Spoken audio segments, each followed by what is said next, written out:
One of the simplest ways for companies to communicate financial well-being and shareholder value is to say, the dividend check is in the mail. Dividends, those cash distributions that many companies pay out regularly from earnings to stockholders, send a clear, powerful message about future prospects and performance.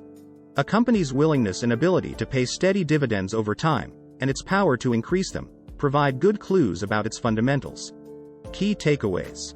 A company's ability to pay out regular dividends, or cash distributions, goes a long way towards communicating its fundamental strength and sustainability to shareholders. In general, mature, slower-growing companies tend to pay regular dividends, while younger, faster-growing companies would rather reinvest the money toward growth.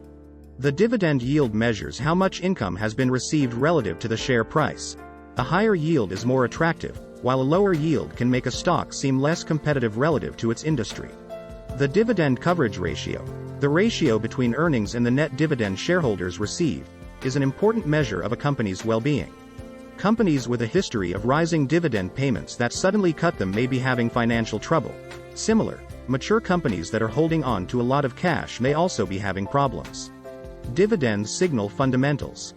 Before corporations were required by law to disclose financial information in the 1930s, a company's ability to pay dividends was one of the few signs of its financial health. Despite the Securities and Exchange Act of 1934 and the increased transparency it brought to the industry, dividends still remain a worthwhile yardstick of a company's prospects. Typically, mature, profitable companies pay dividends. However, companies that do not pay dividends are not necessarily without profits. If a company thinks that its own growth opportunities are better than investment opportunities available to shareholders elsewhere, it often keeps the profits and reinvests them into the business. For these reasons, few growth companies pay dividends. But even mature companies, while much of their profits may be distributed as dividends, still need to retain enough cash to fund business activity and handle contingencies. Dividend example. The progression of Microsoft, MSFT, through its life cycle demonstrates the relationship between dividends and growth. When Bill Gates' brainchild was a high-flying growing concern, it paid no dividends but reinvested all earnings to fuel further growth. Eventually, this 800-pound software, gorilla, reached a point where it could no longer grow at the unprecedented rate it had maintained for so long. So, instead of rewarding shareholders through capital appreciation, the company began to use dividends and share buybacks as a way of keeping investors interested. The plan was announced in July 2004, nearly 18 years after the company's IPO. The cash distribution plan put nearly $75 billion worth of value into the pockets of investors through a new 8-cent quarterly dividend, a special $3 one-time dividend, and a $30 billion share buyback program spanning 4 years. In 2022, the company is still paying dividends with a yield of 0.87%. The dividend yield. Many investors like to watch the dividend yield, which is calculated as the annual dividend income per share divided by the current share price. The dividend yield measures the amount of income received in proportion to the share price. If a company has a low dividend yield compared to other companies in its sector, it can mean two things. 1. The share price is high because the market reckons the company has impressive prospects and isn't overly worried about the company's dividend payments, or 2. The company is in trouble and cannot afford to pay reasonable dividends. At the same time, however, a company with a high dividend yield might be signaling that it is sick and has a depressed share price.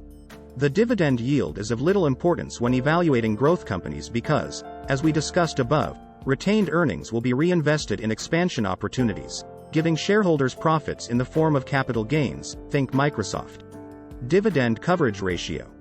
When you evaluate a company's dividend-paying practices, ask yourself if the company can afford to pay the dividend. The ratio between a company's earnings and the net dividend paid to shareholders, known as dividend coverage, remains a well-used tool for measuring whether earnings are sufficient to cover dividend obligations. The ratio is calculated as earnings per share divided by the dividend per share. When coverage is getting thin, odds are good that there will be a dividend cut, which can have a dire impact on valuation. Investors can feel safe with a coverage ratio of 2 or 3. In practice, however, the coverage ratio becomes a pressing indicator when coverage slips below about 1.5, at which point prospects start to look risky. If the ratio is under 1, the company is using its retained earnings from last year to pay this year's dividend. At the same time, if the payout gets very high, say above 5, Investors should ask whether management is withholding excess earnings and not paying enough cash to shareholders. Managers who raise their dividends are telling investors that the course of business over the coming 12 months or more will be stable. Great disciplinarian. Dividends bring more discipline to the management's investment decision-making. Holding on to profits might lead to excessive executive compensation, sloppy management, and unproductive use of assets. Studies show that the more cash a company keeps, the more likely it is that it will overpay for acquisitions and, in turn, damage shareholder value. In fact, companies that pay dividends tend to be more efficient in their use of capital than similar companies that do not pay dividends. Furthermore, companies that pay dividends are less likely to be cooking the books. Let's face it, managers can be awfully creative when it comes to making earnings look good. But with dividend obligations to meet twice a year, manipulation becomes that much more challenging. Finally, dividends are public promises. Breaking them is both embarrassing to management and damaging to share prices. To tarry over raising dividends, never mind suspending them, is seen as a confession of failure. Please subscribe to this channel and like this video and spread the word.